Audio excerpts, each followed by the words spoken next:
Hello friends, स्वागत है आपका इवन क्लासेस में। हम सीखने जा रहे हैं ट्रिग्नोमेट्रिक टेबल कैसे फॉर्म करते हैं इजी मेथड से।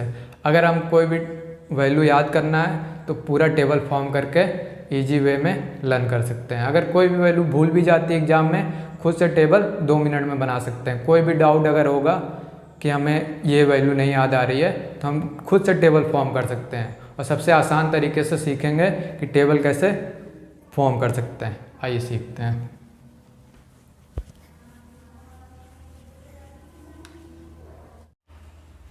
देखिए, पहली वैल्यू आती है हमें साइन की। पहली वैल्यू होती है साइन थीटा की। साइन थीटा, फिर दूसरी कॉस थीटा, फिर थर्ड टैन, फिर कॉट, फिर सेक, फिर लास्ट होती है कॉसेक थीटा। अब थीटा की वैल्यू चेंज होती रहेगी। थीटा की वैल्यू चेंज होगी कहाँ से?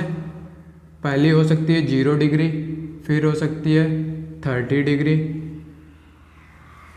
फिर थर्ड 45 डिग्री, फिर 60 डिग्री और 90 डिग्री। ये वैल्यू हो सकती है। हमें टेबल खुद से फॉर्म करना है, कोई भी वैल्यू लर्न नहीं करनी है। लर्न करेंगे फिर से भूलेगा, इसलिए टेबल क्या कर रहे हैं, खुद से फॉर्म कर रहे हैं।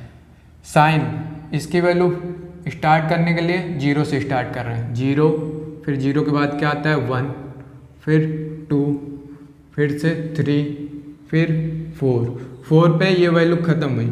इसका मतलब 4 से सब में डिवाइड कर दीजिए। 4 से हम इसमें डिवाइड करेंगे, 4 से 2 में डिवाइड किया, 4 से 1 में डिवाइड किया, 4 से 0 में डिवाइड किया। पहले 0 से लेकर हमने तक 4 तक लिखा, फिर 4 पे ख़त्म हो गया तो 4 से सब में डिवाइड कर दिया। अब क्या ले लेंगे, सबका रूट ले लेते हैं। सबका रूट,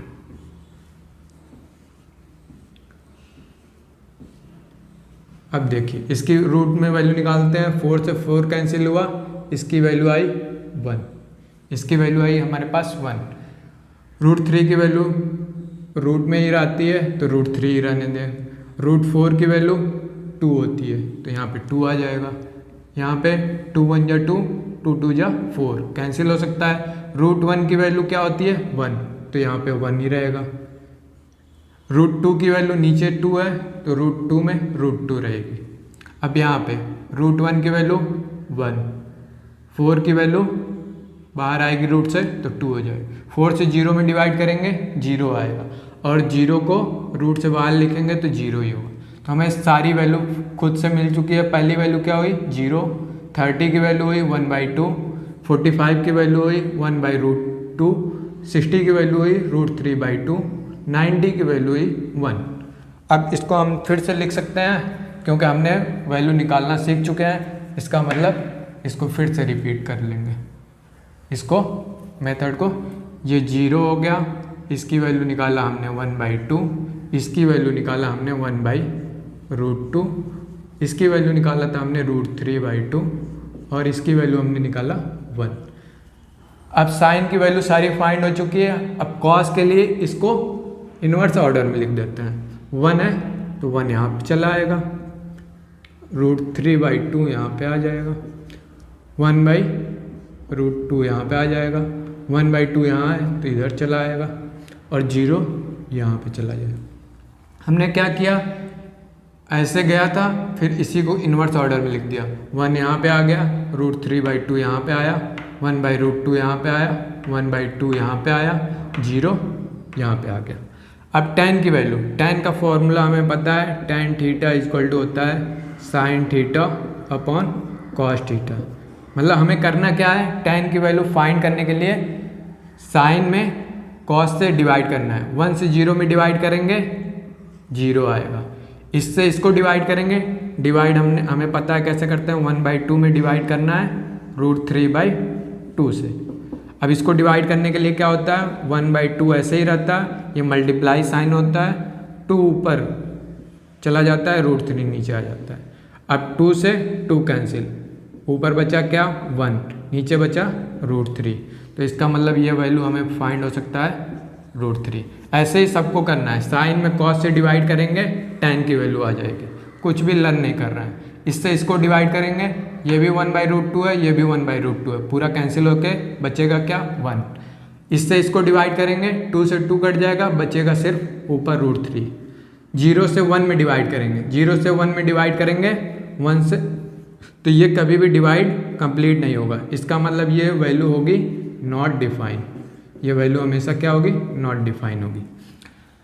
अब देखिए हम tan की वैल्यू फाइंड कर चुके हैं, अब इसी को इन्वर्स ऑर्डर में लिख दें। नॉट डिफाइन यहाँ पे है, नॉट डिफाइन 0 की जगह आ जाएगा, तो cot 0 की वैल्यू हो जाएगी नॉट डिफाइन। अब ये आ चुका है, फिर √3 यहाँ पे चला आएगा, तो इसकी वैल्यू हो जाएगी √3।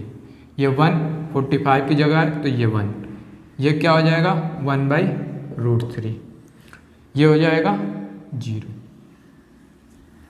अब sec थीटा की वैल्यू निकालना है। sec होता है हमारे पास, sec का फॉर्मूला होता है sec थीटा = 1/cos थीटा।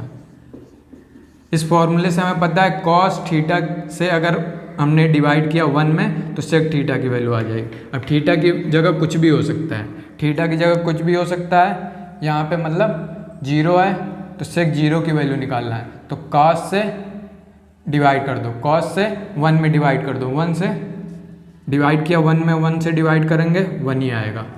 1 में डिवाइड करेंगे √3/2 से, 1 में √3/2 से, तो 1 में डिवाइड किया तो ये मल्टीप्लाई का चेंज हो जाता है, ये हो जाता है 2/√3, 2 1 जा 2 और नीचे √3, तो मतलब 1 में डिवाइड करने का मतलब ये क्या हो रहा है, पलट जा रहा है, 2/√3 हो गया, इसकी वैल्यू 2/√3 हो गई। अब यहाँ पे इसकी वैल्यू 1/√2 है, अगर इसको उल्टा करेंगे तो इसकी वैल्यू हो जाएगी √2, इसको उल्टा करेंगे क्या हो जाएगी 2, 1 में 0 से डिवाइड करेंगे फिर से क्या हो जाएगी नॉट डिफाइन। अब एक वैल्यू आ जाती है, उसी को इन्वर्स ऑर्डर में लिख देते हैं। नॉट डिफाइन यहाँ पे था, अब यहाँ पे चला आएगा तो इसकी वैल्यू हो जाएगी cosec की नॉट डिफाइन। नॉट डिफाइन ये हो गई। अब 2 यहाँ से इधर आ जाएगा, 2 यहाँ पे आएगा तो यहाँ पे 2 हो जाएगा, यहाँ पे √2, ये चला जाएगा यहाँ पे 2/√3 और यहाँ पे 1। ये था हमारा टेबल। खुद से एग्ज़ाम में फॉर्म कर सकते हैं ये टेबल। अगर हमें कोई भी वैल्यू अगर नहीं याद है तो भी हम टेबल खुद से फॉर्म कर सकते हैं, कोई वैल्यू लर्न करने की ज़रूरत नहीं है। अगर हमें कोई भी डाउट होता है कि ये साइन की वैल्यू होगी कि कॉस की, तो हम खुद से टेबल बना के फाइंड कर सकते हैं। इसके लिए किसी भी डाटा को लर्न करने की ज़रूरत नहीं है।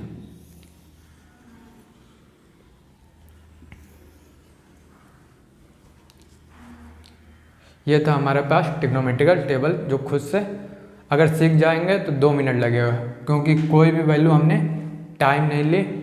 अगर ये वीडियो अच्छा लगा है तो लाइक कर दीजिए, अगर नहीं पसंद आया तो डिसलाइक कर दीजिए और चैनल को सब्सक्राइब कर लीजिए, ऐसे ही वीडियो आते रहेंगे। थैंक यू दोस्तों।